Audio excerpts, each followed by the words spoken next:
हिंदी कहानी दुष्ट सर्प और कौवे। पंचतंत्र की कहानी है। एक जंगल में बहुत बड़ा पुराना बरगद का पेड़ था। उस पेड़ पर घोंसला बनाकर एक कौवा कौवे का जोड़ा रहता था। उसी पेड़ के खोखले तने में कहीं से आकर एक दुष्ट सर्प रहने लगा।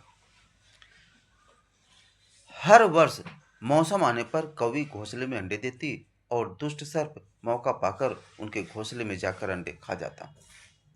एक बार जब कौवा व कौवी जल्दी भोजन पाकर शीघ्र ही लौट आए तो उन्होंने उस दुष्ट सर्प को अपने घोंसले में रखे अंडों पर झपटते देखा। अंडे खाकर सर्प चला गया। कौवे ने कौवी को ढाढ़स बंधाया, प्रिय, हिम्मत रखो, अब हमें शत्रु का पता चल गया है, कुछ उपाय भी सोच लेंगे। कौवे ने काफी सोचा विचारा और पहले वाले घोंसले को छोड़ उससे काफी ऊपर टहनी पर घोंसला बनाया और कौवे से कहा, यहाँ हमारे अंडे सुरक्षित रहेंगे। हमारा घोंसला पेड़ की चोटी के किनारे निकट है और ऊपर आसमान में चील मंडराती रहती है। चील सांप की बैरी है। दुष्ट सर्प यहाँ तक आने का साहस नहीं कर पाएगा। कौवे की बात मानकर कौवे ने नए घोंसले में अंडे दिए, जिसमें अंडे सुरक्षित रहें और उनमें से बच्चे भी निकल आए। उधर सर्प उनका घोंसला खाली देखकर यह समझा कि उसके डर से कौवा कौवी शायद वहां से चले गए हैं, पर दुष्ट सर्प टोह लेता रहता था। उसने देखा कि कौवा कौवी उसी पेड़ से उड़ते हैं और लौटते भी वही हैं। उसे यह समझते देर नहीं लगी कि उन्होंने नया घोंसला उसी पेड़ पर ऊपर बना रखा है। एक दिन सर्प खोह से निकला और उसने कौवों का नया घोंसला खोज लिया। घोंसले में कौवा दंपत के 3 नवजात शिशु थे। दुष्ट सर्प उन्हें एक एक करके घपाघप निकल गया और अपने खोह में लौटकर डकारे लेने लगा। कौवा कौवी लौटे तो घोंसला खाली पाकर सन्न रह गए।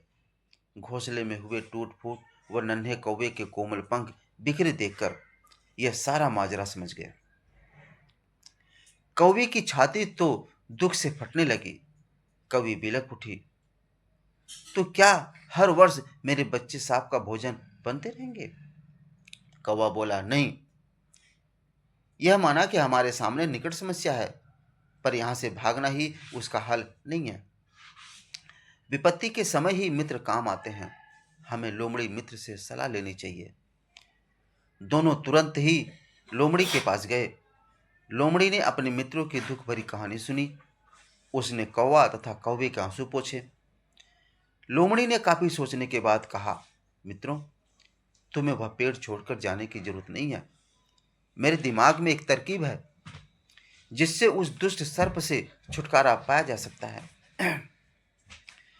लोमड़ी ने अपने चतुर दिमाग में आई तरकीब बताई।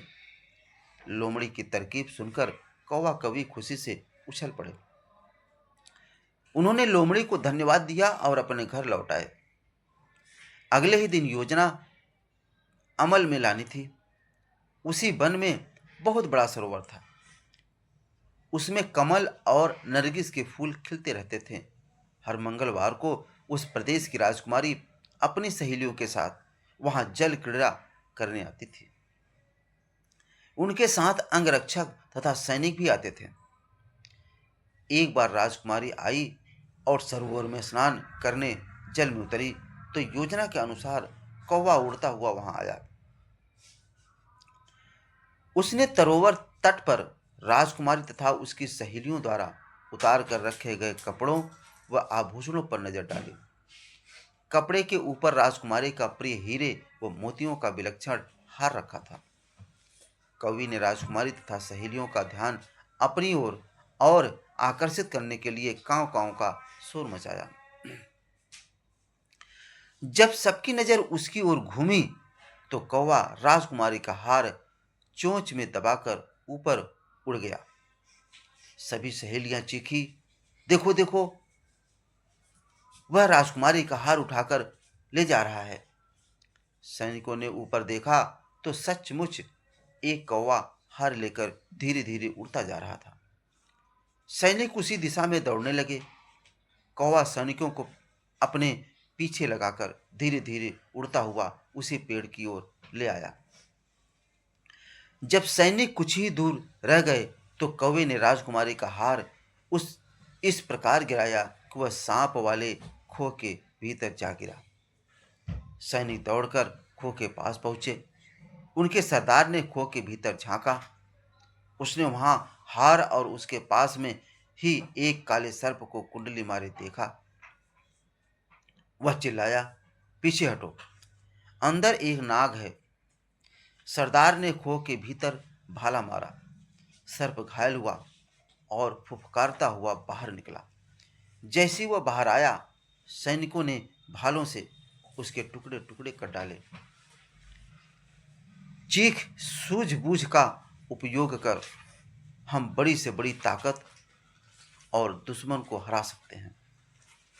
बुद्धि का प्रयोग करके हर संकट का हल निकाला जा सकता है। दोस्तों, अब ये कहानी खत्म हुई। इस कहानी को आगे बढ़ाने के लिए सब्सक्राइब करें।